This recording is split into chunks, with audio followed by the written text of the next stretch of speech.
it really does symbolize hope. I remember doing my first site visit, and I can tell you that I came back home thinking to myself that if every young person who grew up in foster care or had some type of experience in foster care, that they can truly be helpful for the future. A lot of times we come from places that have a lot of dysfunction, and we just don't see it. After being separated from our siblings, separated from our biological families, sometimes it doesn't seem hopeful. But I have to say that after visiting 3 sites, and I know my colleagues were able to visit some other sites, that we could all agree that there's hope and that there are people out there doing the right thing. And that is priceless. I think directly to my younger brother.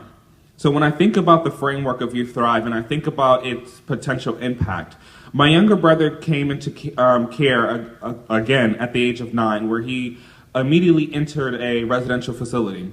And it wasn't until the age of 18 that where he aged out and he was not able to stay in foster care anymore. But throughout those 10 or so years, he stood in residential facilities, and he was never able to really develop as a young person should. And so his ability to thrive was limited by his circumstances. And so when I look at a framework like the Youth Thrive framework, I look directly at his story, and I look along the way of every single time we tried to transition him out of the residential areas. I look at the ability to call him when I wanted to, or birthdays, or holidays. And I realized that a lot of the things that limit his development, a lot of the things that limit him being part of our family was against the Youth Thrive model. And so I look at Youth Thrive as really a beacon of hope, to really allow young people to thrive in ways that we had never imagined.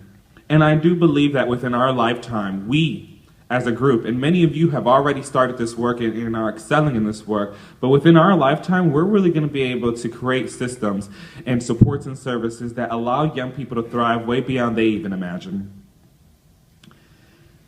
So today, as you go throughout the different sessions, I really want you to think about, why is Youth Thrive so important?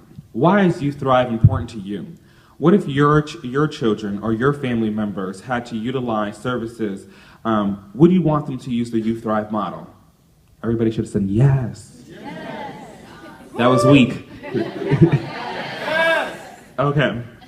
So I want you to keep that, I want you to have those lenses on, because it's important for us to collaborate, to network. I mean, we have an amazing 15 programs here and other representatives who have been using Youth Thrive in ways that I could only have dreamed of 2 years ago. So with that, I want to really say thank you for being here. I know some of us had to go across the country and back, maybe even to another country.